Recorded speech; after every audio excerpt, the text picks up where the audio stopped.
Hey, everybody. It is Wednesday. Thank you for taking a few moments and my, 6 fans out there at your lunch break to just connect again. And I was actually looking forward to this. And I'll be doing this on Wednesdays and Fridays.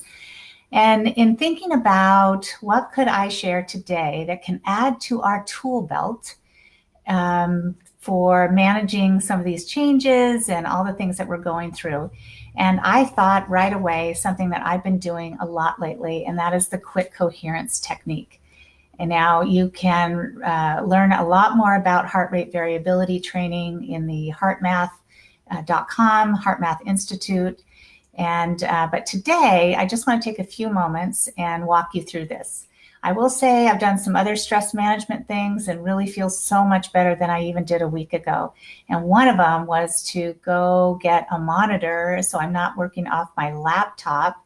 And Zoom fatigue is a real deal, but trying to adjust the body and the eyesight and the neck after all that we're doing online is really important. So take a look at your setup. How are you getting set up to do this home office? And are there improvements that you can make? So one improvement I got to do was I'm so relieved. However, the monitor's been cutting in and out and my computer's crashed a couple times. So I think our technology is getting tired too. So here's a wonderful tool called the quick coherence technique.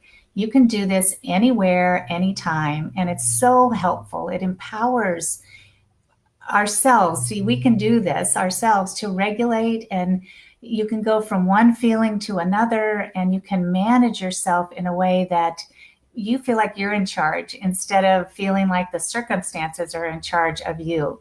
This is a proactive approach to managing your life as opposed to constantly feeling like you're reacting to all that's going on. And the more you do the quick coherence technique, it actually does get easier. And it goes beyond changing just your emotional patterns that underlies the stress. It gets your heart rate variability into an even and regulated pattern that is called the flow or the zone, where the space between the beats is consistent and regular. And you can reset yourself from any type of inner stress that you might be having. Practicing the quick coherence technique creates more positive emotional reactions to things. And it's a grounding, positive resource to move into whatever you're doing next, whether you have a decision to make or a project to do or homeschooling the kids. I really recommend that as a family or as school starts, that everybody get into coherence so that you can begin with a positive state and an open heart and in that flow or in that zone. You know, some of the ways that I've taught this into management groups, that when we're in a board meeting and we're just kind of going in circles and we can't seem to make, the best decision, and there's a lot of debate going on, and the conflict or is sometimes the stagnation is happening. We take a coherence break. We stop. We actually get on our inner balance apps, and this is from HeartMath, and you put it on your earlobe. And the app lets you know, it measures pulse data, which is how it measures your heart rate variability. And the app called Inner Balance, great name, helps you see what level of coherence are you in, low, medium, or high.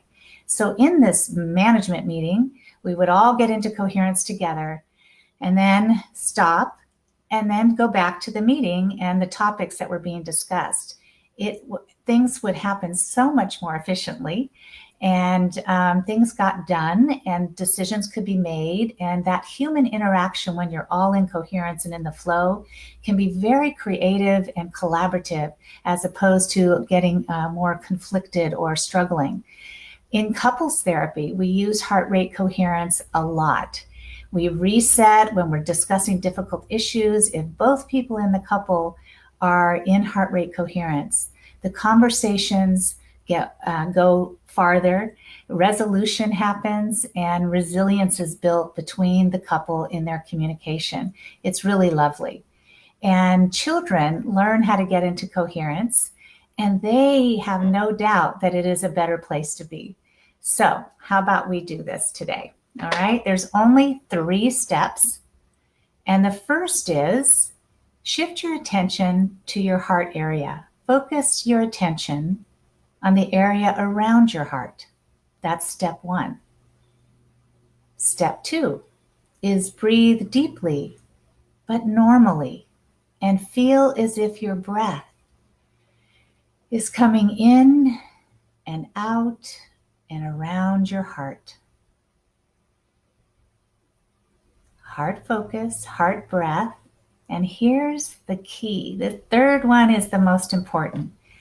Activate or bring up a positive feeling like gratitude or appreciation or just a sense of calm as you breathe into your heart.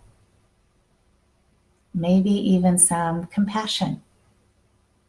Or let yourself imagine a place in nature that brings you a deep sense of peace and calm.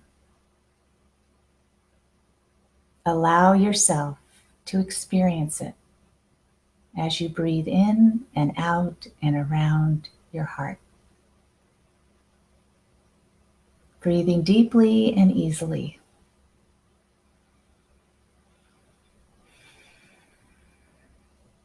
Now, if I did have my heart rate variability inner balance app connected, I would be able to see the level of heart rate coherence that I'm getting into. And I could stay with it. And it's about really creating this resilience in the heart. You know, the heart is in charge. It is the core of our emotions, and it directs the brain. A lot more goes from the heart to the brain than the brain to the heart.